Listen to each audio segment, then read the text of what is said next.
Assalamualaikum warahmatullahi wabarakatuh. Sekarang tanggal 6 Mei 2023, Kabupaten Bekasi dilaksanakan kegiatan sosialisasi film PPK yang dihadiri kepala sekolah se-Kabupaten Bekasi. Memiliki mesin waktu, ingin ku kembali lagi saat yang terindah bersama mereka. Seolah dunia milik kita, sinar mentari tak mampu belahkan ragaku ini. Ku rindu bercanda, tertawa bahagia bersama lagi sahabatku.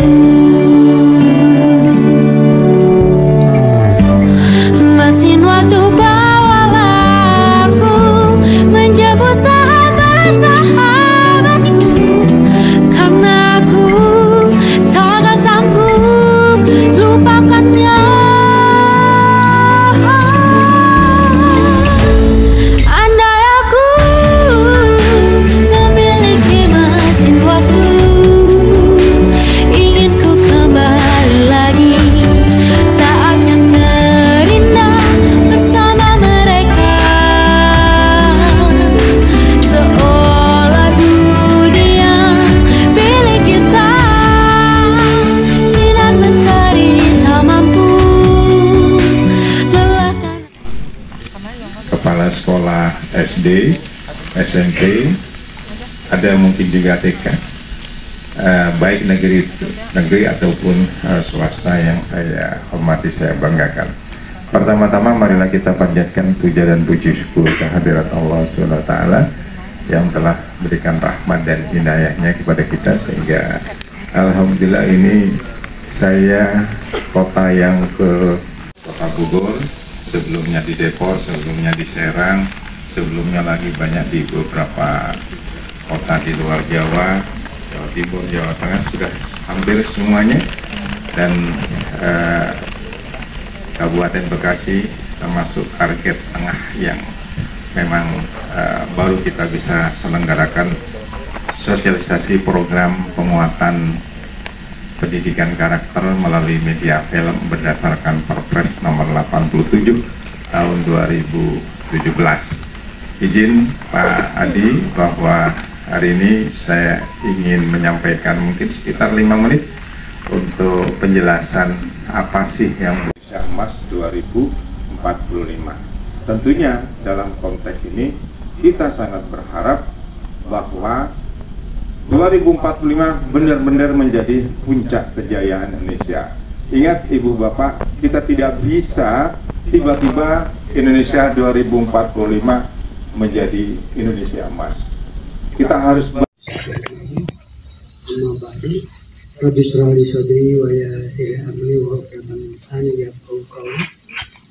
yang saya hormati Bapak Gus Haryanto, teman-teman K3S,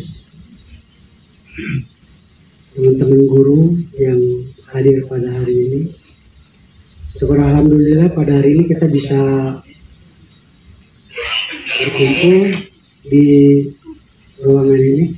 Kayaknya kalau kita setiap rapat tempatnya kayak gini enak ya.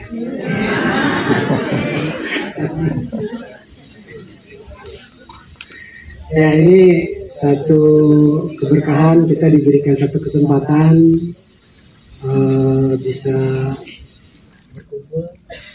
bisa berkumpul di ruangan ini dengan suasana yang nyaman. Kalau saya memang dari rumah sudah bersiap-siap bawa jaket karena takut kedinginan. Oke Bapak dan Ibu sekalian, tema masalah pendidikan kita yang sekarang sedang gencar-gencarnya yang harus kita selesaikan itu adalah 3 hal. Pertama itu adalah bullying, yang kedua intoleransi, dan ketiga adalah kekerasan seksual. Tema inilah yang dikenal dengan 3 dosa besar pendidikan. Suka atau tidak suka kita mendengarnya, tetapi memang kementerian sudah memberikan satu statement bahwa 3 dosa besar pendidikan kita itu bullying, intoleransi, dan kekerasan seksual. Jujur awalnya saya sangat tidak sependapat dengan ketiga hal itu. Saya berpikir masa sih gitu di sekolah kejadian yang kayak begitu.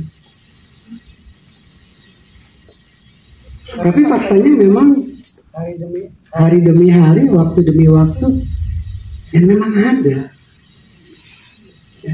Yang memang ada. Bullying itu sudah menjadi sudah menjadi satu kebiasaan, sudah menjadi satu budaya. Pernah nggak? Bullying bukan? Bullying. Paling-palingnya, saya sini, pintar sini. Itu mah bagus teh. Saya nggak tega menyebutkan masalahnya gitu kan. Tapi karena saya pun awalnya memang dari lingkungan sekolah, saya sering mendengar gitu teman-teman gitu kalau manggil anak tuh seperti itu. Itu bullying. Kekerasan seksual. Saya pikir itu nggak terjadi di sekolah. Nggak mungkin lah kekerasan seksual itu terjadi di sekolah. Tapi ternyata memang terjadi. Ya tidak usah saya berikan contoh yang lain-lainnya melalui media sosial.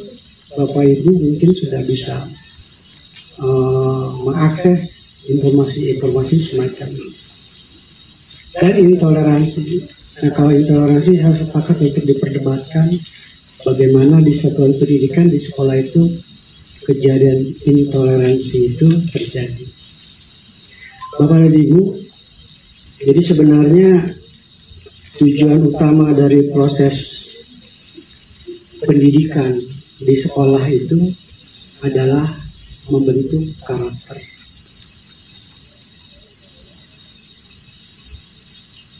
Jadi kalau kita hanya berpikir bahwa sekolah, proses pembelajaran di sekolah itu hanya sekedar knowledge transfer, saya pikir itu sudah tidak relevan lagi. Kita sering mendengar dari para alim ulama bahwa adab itu lebih tinggi daripada ilmu. Setinggi apapun ilmunya, tapi kalau adabnya tidak ada, itu nggak ada nilai. Kejadian saat ini adalah peristiwa-peristiwa yang tidak mengenakan itu dilakukan oleh orang-orang yang berilmu, tetapi yang memiliki sedikit adab. Pendidikan karakter itu harus termanifestasi dalam kehidupan sehari-hari. harus termanifestasikan dalam kegiatan sehari-hari di sekolah. Kita tidak bisa mengajarkan kebersihan kepada anak-anak dengan hanya melulu, coba nak ambil sampah itu, buang ke tempat sampah. Sementara kita, bapak dan ibu gurunya, lihat sampah pun dibiarin. Kita tidak bisa mengatakan kepada anak-anak kita, kamu kalau bicara yang sopan, jangan kasar. Sementara ketika kita berkomunikasi dengan anak-anak kita, bahasa kita pun kasar, bahasa kita pun tidak sopan. Ini menjadi satu paradoks, ini menjadi satu kondisi yang berlawanan. Bagaimana pendidikan karakter itu akan berjalan dengan baik jika kehidupan di sekolah tidak mengarah kepada pembentukan karakter. Pembentukan karakter itu hanya bisa dilakukan melalui satu budaya. Melalui satu budaya, satu pembiasaan. Pembiasaan yang baik itu akan dapat membentuk karakter anak-anak kita. Jadi kalau misalnya ada anak-anak siswa kita, bapak dan ibu guru di sekolah, karakternya kurang bagus, kata-katanya nggak sopan, sikapnya songong, semestinya itu menjadi introspeksi buat kita semua. Ada yang salahkah dengan cara kita mengajar? Ada yang salahkah dengan kita membangun budaya sekolah? Atau ada apa? Karena sekolah sebenarnya merupakan miniatur kehidupan yang didesain sedemikian rupa oleh bapak dan ibu guru, bisa terlaksana.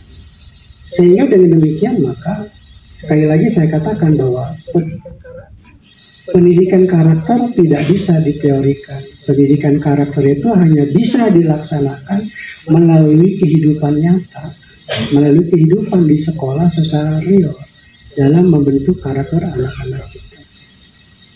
Tadi sudah disampaikan bahwa sebenarnya dalam pendidikan karakter itu masuk melalui 3 hal yang tadi sebutkan, food, fashion, dan film.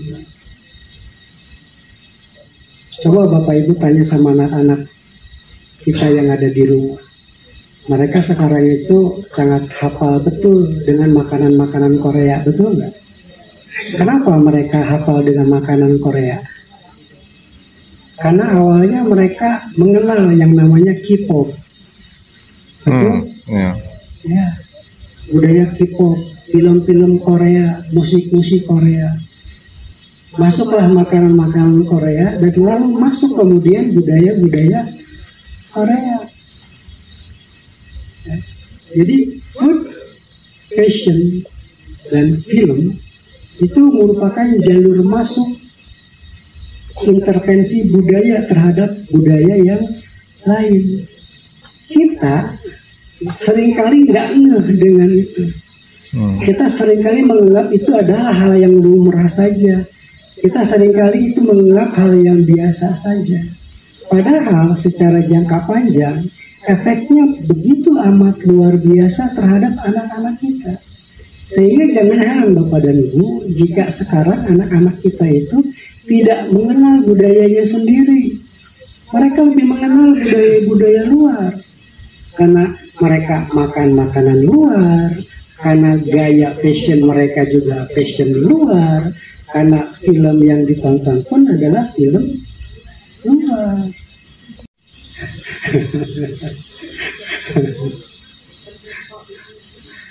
Atau ada film-film luar, misalkan saya juga pernah nonton film yang namanya True Spirit. Itu film Australia yang menceritakan seorang anak yang bernama Jessica Watson.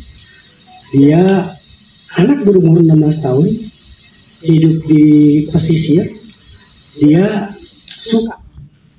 suka berlayar. Ya. Pendidikannya nggak bagus, sekolahnya nggak bagus karena dia mengalami disleksia. Tahu ibu, bapak ibu disleksia? Ya, nggak bisa baca, nggak bisa tulis karena memang secara fisiologi organ otaknya tidak mampu untuk menghafalkan simbol. Dia mengalami disleksia, tapi dia memiliki satu cita-cita besar, ingin berkeliling dunia seorang diri, dan dia lakukan itu. Ini kisah nyata. Dia lakukan itu selama 3 bulan dia berkeliling dunia seorang diri. Ini adalah menunjukkan bahwa di dalam keterbatasan anak, itu ada hal lain yang bisa membuat dia berprestasi yang lebih dari anak-anak normal. Sehingga disinilah kita jangan selalu melihat kekurangan dari salah satu anak itu menjadi penghambat atas prestasi anak. Tuhan itu selalu akan memberikan kekurangan di sisi lain dan kelebihan di sisi yang lainnya. Itu pasti. Memang kesabaran kita memang tak panjang. Ketika kita menemukan anak yang nggak bisa baca pun, ya kita cepat mengambil satu kesimpulan, emang kamu mau malas, nggak pernah belajar, emang kamu mau kerjanya main dulu. Padahal bisa jadi mereka itu mengalami disleksia yang memang sulit untuk menghafal simbol-simbol yang saat itu dia mungkin ingat, beberapa detik kemudian dia sudah lupa. Ya. Nah, saya pikir pendidikan karakter melalui media film ini adalah merupakan salah satu hal positif, ya, yang saya pikir tidak hanya harus melulu menonton satu film ini saja. Bapak dan Ibu yang punya anak di rumah bisa saja mencari channel-channel film bagus yang bisa mengajarkan karakter baik yang ada di film.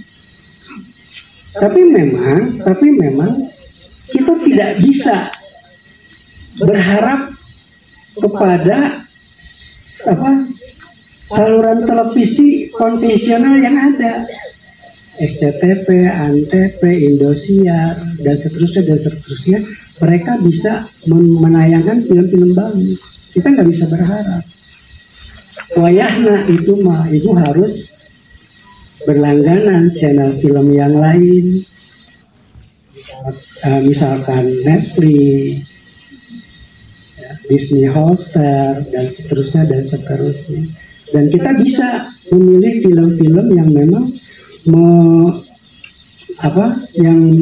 bisa memberikan contoh-contoh karakter baik buat anak-anak kita.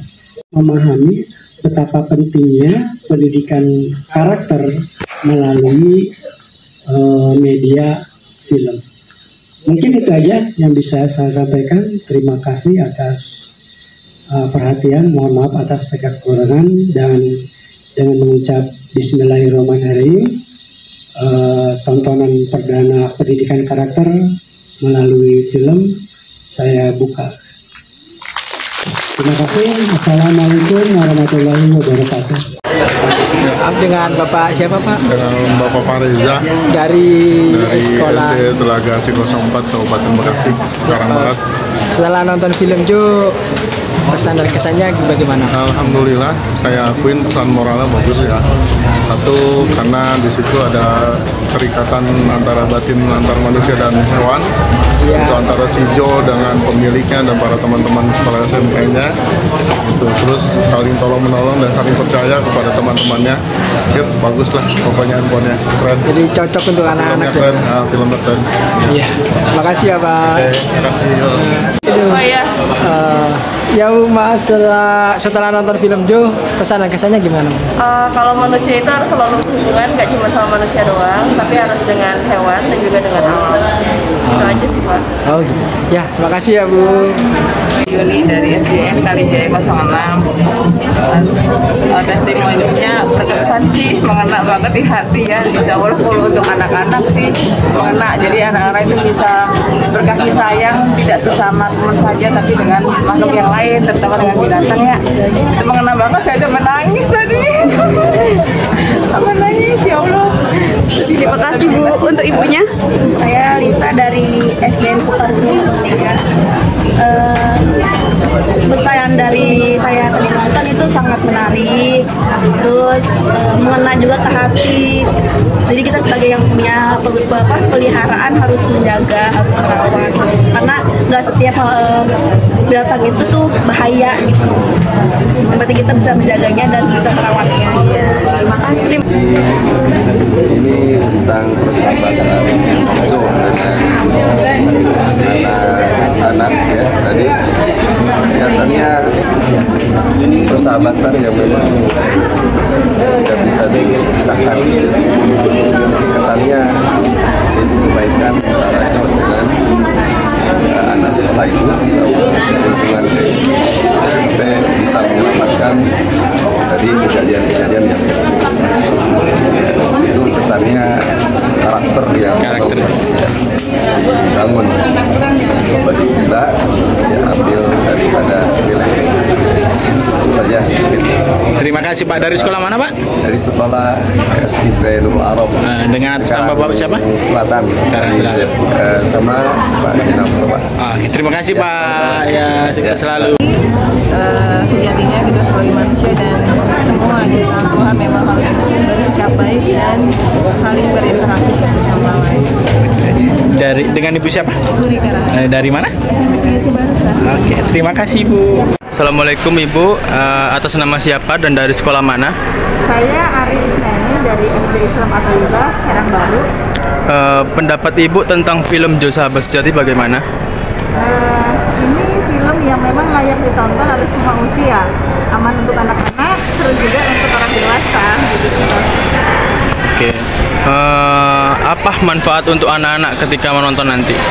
Sekiranya anak-anak itu belajar terkait dengan persahabatan dan rasa gitu ya. Jadi bahwasanya yang ada di dunia ini, entah itu hewan ataupun manusia itu bisa bersahabat secara menyatu gitu, tanpa membedakan yang lainnya.